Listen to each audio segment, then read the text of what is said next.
ദൈവത്തിന് സ്തോത്രം. ഇന്നത്തെ വായനയ്ക്കായി തിരഞ്ഞെടുത്ത വേദഭാഗങ്ങൾ ആവർത്തന പുസ്തകം 33-34 അധ്യായങ്ങൾ. അധ്യായം 33. ദൈവപുരുഷനായ മോശ തൻ്റെ മരണത്തിന് മുമ്പേ ഇസ്രായേൽ മക്കളെ അനുഗ്രഹിച്ച അനുഗ്രഹമാവിത്. അവൻ പറഞ്ഞതെന്തെന്നാൽ, യഹോവ സീനായിൽ നിന്ന് വന്നു, അവർക്ക് സേയിരിൽ നിന്ന് ഉദിച്ചു, പാറാൻ പർവ്വതത്തിൽ നിന്ന് വിളങ്ങി, ലക്ഷോപലക്ഷം വിശുദ്ധന്മാരുടെ അടുക്കൽ നിന്ന് വന്നു. അവർക്ക് വേണ്ടി അഗ്നിമയമായ ഒരു പ്രമാണം അവൻ്റെ വലങ്കയിലുണ്ടായിരുന്നു. അതേ അവൻ ജനത്തെ സ്നേഹിക്കുന്നു, അവൻ്റെ സകല വിശുദ്ധന്മാരും തൃക്കൈയിലിരിക്കുന്നു. അവർ തൃക്കാൽക്കലിരുന്നു അവൻ തിരുവചനങ്ങൾ പ്രാപിച്ചു. യാക്കോബിൻ്റെ സഭയ്ക്ക് അവകാശമായി മോശ നമുക്ക് ന്യായപ്രമാണം കൽപ്പിച്ചു തന്നു. ജനത്തിൻ്റെ തലവന്മാരും ഇസ്രായേൽ ഗോത്രങ്ങളും കൂടിയപ്പോൾ അവൻ യെശൂരിന് രാജാവായിരുന്നു. രൂബേൻ മരിക്കാതെ ജീവിച്ചിരിക്കട്ടെ, അവൻ്റെ പുരുഷന്മാർ കുറയാതിരിക്കട്ടെ. യഹൂദയ്ക്കുള്ള അനുഗ്രഹമായിട്ട് അവൻ പറഞ്ഞത്, യഹോവേ, യഹൂദയുടെ അപേക്ഷ കേട്ട് അവനെ സ്വജനത്തിലേക്ക് കൊണ്ടുവരണമേ. തൻ്റെ കൈകളാൽ അവൻ തനിക്കായി പോരുന്നു. ശത്രുക്കളുടെ നേരെ നീ അവന് തുണയായിരിക്കണമേ. ലേവിയെക്കുറിച്ച് അവൻ പറഞ്ഞത്, നിന്റെ തുമ്മിയും ഊറിമും നിന്റെ ഭക്തൻ്റെ പക്കലിരിക്കുന്നു. നീ മസയിൽ വച്ച് പരീക്ഷിക്കുകയും കലഹജലത്തിങ്കൽ നീ പൊരുകയും ചെയ്തവൻ്റെ പക്കൽ തന്നെ. അവൻ അപ്പനെയും അമ്മയെയും കുറിച്ച് ഞാൻ അവരെ കണ്ടിട്ടില്ല എന്ന് പറഞ്ഞു. സഹോദരന്മാരെ അവൻ ആദരിച്ചില്ല, സ്വന്തം മക്കളൊന്നും ഓർത്തതുമില്ല. നിന്റെ വചനം അവർ പ്രമാണിച്ചു, നിന്റെ നിയമം കാത്തുകൊള്ളുകയും ചെയ്തു. അവർ യാക്കോബിന് നിന്റെ വിധികളും ഇസ്രായേലിന് ന്യായപ്രമാണവും ഉപദേശിക്കും.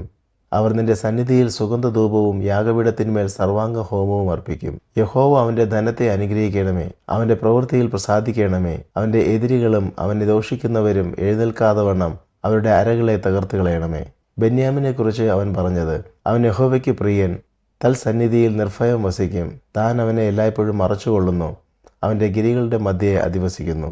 യോസെഫിനെ കുറിച്ച് അവൻ പറഞ്ഞത്, ആകാശത്തിലെ വിശിഷ്ട വസ്തുവായ മഞ്ഞുകൊണ്ടും താഴെ കിടക്കുന്ന അഗാധ ജലം കൊണ്ടും സൂര്യനാൽ ഉളവാകുന്ന വിശേഷ ഫലം കൊണ്ടും പ്രതിമാസ ചന്ദ്രനാൽ ഉളവാകും വിശിഷ്ട ഫലം കൊണ്ടും പുരാതന പർവ്വതങ്ങളുടെ ശ്രേഷ്ഠ സാധനങ്ങൾ കൊണ്ടും ശാശ്വത ശൈലങ്ങളുടെ വിശിഷ്ട വസ്തുക്കൾ കൊണ്ടും ഭൂമിയിലെ വിശേഷ വസ്തുക്കളും സമൃദ്ധിയും കൊണ്ടും അവൻ്റെ ദേശം യഹോവയാൽ അനുഗ്രഹിക്കപ്പെടുമാറാകട്ടെ. മുൾപടർപ്പിൽ വസിച്ചവൻ്റെ പ്രസാദം യോസെഫിൻ്റെ ശിരസിന്മേലും തൻ്റെ സഹോദരന്മാരിൽ പ്രഭുവായവൻ്റെ നെറുകമേലും വരുമാറാകട്ടെ. അവൻ്റെ കടിഞ്ഞൂൽ കൂറ്റൻ അവൻ്റെ പ്രതാപം, അവൻ്റെ കൊമ്പുകൾ കാട്ടുപോത്തിൻ്റെ കൊമ്പുകൾ. അവയാൽ അവൻ സകല ജാതികളെയും ഭൂസിമവാസികളെയും വെട്ടി ഓടിക്കും. അവ എഫ്രൈമിൻ്റെ 10,000-ങ്ങളും മനശ്ശെയുടെ 1000-ങ്ങളും തന്നെ. സബൂലിനെ കുറിച്ച് അവൻ പറഞ്ഞത്, സബൂലിനെ നിന്റെ പ്രയാണത്തിലും ഇസഖാരെ നിന്റെ കൂടാരങ്ങളിലും സന്തോഷിക്കുക. അവർ ജാതികളെ പർവ്വതത്തിലേക്ക് വിളിക്കും, അവിടെ നീതിയാഗങ്ങളെ കഴിക്കും. അവർ സമുദ്രങ്ങളുടെ സമൃദ്ധിയും മണലിൻ്റെ നിക്ഷേപങ്ങളും വലിച്ചു കുടിക്കും. ഗാദിനെക്കുറിച്ച് അവൻ പറഞ്ഞത്, ഗാദിനെ വിസ്താരമാക്കുന്നവൻ അനുഗ്രഹിക്കപ്പെട്ടവൻ. ഒരു സിംഹി പോലെ അവൻ പതുങ്ങിക്കിടന്ന് ഭുജവും നെറുകയും പിടിച്ചു കീറുന്നു. അവൻ ആദ്യ ഭാഗം തിരഞ്ഞെടുത്ത് അവിടെ നായകൻ്റെ ഓഹരി സംഹരിച്ചു വച്ചിരുന്നു. അവൻ ജനത്തിൻ്റെ തലവന്മാരോട് കൂടെ യഹോവയുടെ നീതിയും ഇസ്രായേലുമായി അവൻ്റെ വിധികളും നടത്തി. ദാനെക്കുറിച്ച് അവൻ പറഞ്ഞത്, ദാൻ ബാലസിംഹമാകുന്നു, അവൻ ബാശാനിൽ നിന്ന് ചാടുന്നു. നഫ്താലിയെക്കുറിച്ച് അവൻ പറഞ്ഞത്, നഫ്താലിയെ പ്രസാദം കൊണ്ട് തൃപ്തനും യഹോവയുടെ അനുഗ്രഹം നിറഞ്ഞവനുമായി പടിഞ്ഞാറും തെക്കും കൈവശമാക്കുക. ആശേരിനെക്കുറിച്ച് അവൻ പറഞ്ഞത്, ആശേർ പുത്രസമ്പത്ത് കൊണ്ട് അനുഗ്രഹിക്കപ്പെട്ടവൻ. അവൻ സഹോദരന്മാർക്ക് ഇഷ്ടനായിരിക്കെ അവൻ കാൽ എണ്ണയിൽ മുക്കട്ടെ. നിന്റെ ഓടാമ്പൽ ഇരുമ്പും താമ്രവുമായിരിക്കട്ടെ, നിന്റെ ബലം ജീവപര്യന്തം നിൽക്കട്ടെ. യെശൂരിൻ്റെ ദൈവത്തെ പോലെ ഒരുത്തനുമില്ല. നിന്റെ സഹായത്തിനായി അവൻ ആകാശത്തൂടെ തൻ്റെ മഹിമയിൽ മേഘാരൂഢനായി വരുന്നു. പുരാതനായ ദൈവം നിന്റെ സങ്കേതം, കീഴെ ശാശ്വത ഭുജങ്ങളുണ്ട്. അവൻ ശത്രുവിനെ നിന്റെ മുമ്പിൽ നിന്ന് നീക്കിക്കളഞ്ഞ് സംഹരിക്ക എന്ന് കൽപ്പിച്ചിരിക്കുന്നു. ധാന്യവും വീഞ്ഞുമുള്ള ദേശത്ത് ഇസ്രായേൽ നിർഭയമായും യാക്കോബിനുറവ് തനിച്ചും വസിക്കുന്നു. ആകാശം അവന് മഞ്ഞു പൊഴിക്കുന്നു. ഇസ്രായേലേ, നീ ഭാഗ്യവാൻ, നിനക്ക് തുല്യനാർ. യഹോവയാൽ രക്ഷിക്കപ്പെട്ട ജനമേ, അവൻ നിന്റെ സഹായത്തിന് പരിചയം, നിന്റെ മഹിമയുടെ വാളുമാകുന്നു. നിന്റെ ശത്രുക്കൾ നിന്നോട് അനുസരണം നടിക്കും, നീ അവരുടെ ഉന്നതങ്ങളിന്മേൽ നടകൊള്ളും. അധ്യായം 34. അനന്തരം മോശ മോവാബ് സമഭൂമിയിൽ നിന്ന് യെരിഹോവിനെതിരെയുള്ള നെബാ പർവ്വതത്തിൽ പിസ്ഗാ മുകളിൽ കയറി.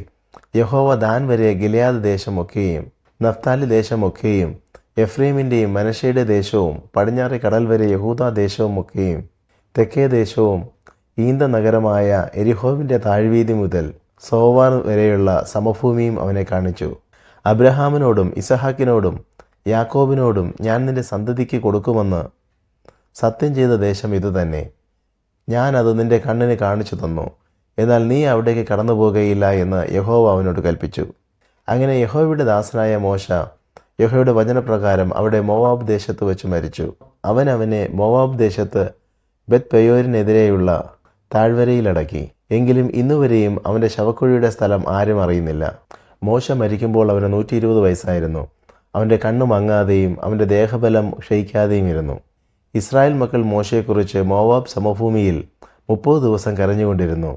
അങ്ങനെ മോശയെക്കുറിച്ച് കരഞ്ഞ് വിലപിക്കുന്ന കാലം തികഞ്ഞു. നൂൻ്റെ മകനായ യോശുവയെ മോശ കൈവച്ച് അനുഗ്രഹിച്ചിരുന്നതുകൊണ്ട് അവൻ ജ്ഞാനാത്മപൂർണനായി തീർന്നു. യഹോവ മോശയോട് കൽപ്പിച്ചതുപോലെ ഇസ്രായേൽ മക്കൾ അവനെ അനുസരിച്ചു.